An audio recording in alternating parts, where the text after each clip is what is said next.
David Lynch is not only a remarkably interesting director, but a remarkably interesting person. A man synonymous with crafting some of the most odd, surreal, and nightmarish images seen across all walks of cinema throughout the past 40 years. I'd like to dive into his deconstruction of the mind and explore David Lynch and the subconscious experience.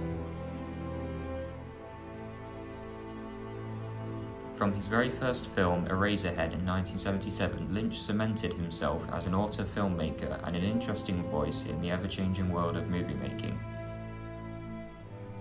Disturbing imagery, unsettling concepts, and a dreamlike atmosphere are what usually come to mind when thinking of Lynch's films.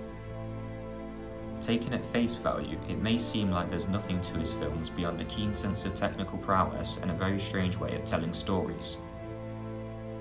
But what compels me so much about his work is what's beneath the surface. There are multiple layers of intent behind every single frame put into his films, no matter how emotionally distant they may seem to the naked eye. And what I find so fascinating is that as you begin to identify with that, there's a deeper, more visceral, subconscious connection being made between the viewer and the film. This is all because Lynch uses his own experiences to build the foundations of his films. For example, Mulholland Drive presents us with a fantasy world that acts as a facade that, when peeled back, reveals the cold, harsh, and devastating reality that is the truth behind climbing the Hollywood ladder and the trauma it inflicts upon aspiring stars. And Eraserhead, which may seem like a nonsensical film with trippy dream sequences and an alien baby, is based around Lynch's experiences of parenthood as well as the fear instilled in him during his time living in Philadelphia. And what makes his use of absurdism such a powerful tool is how it directly correlates with how Lynch feels. His films are rarely straightforward, visually representing emotions based on how the brain perceives events rather than the eyes. Even in his craziest film, Inland Empire, despite how hard it is to follow any kind of story, it has that same feeling that this is all grounded in some reality that exists purely in Lynch's own head. And even if one of his films doesn't apply any typical narrative conventions, they always act as interesting psychological evaluations that take you deeper into the mind of the filmmaker. But not every David Lynch project is completely devoid of logic.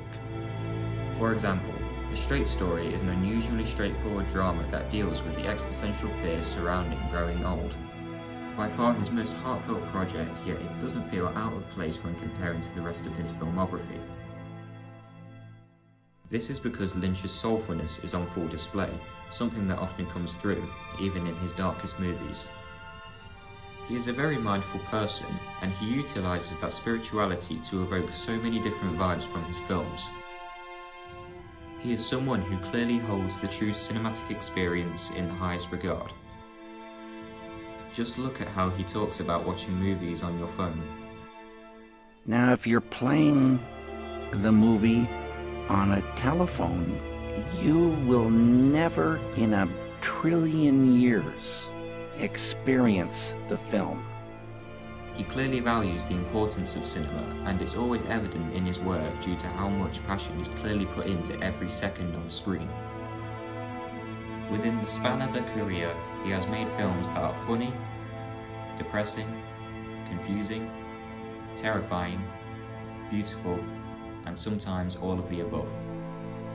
David Lynch is truly one of my favourite directors. I am endlessly compelled by the versatility on display across his career and adore how willing he is to share his perception of the human condition with the world in some of the most creative, innovative and spectacular films I've ever seen.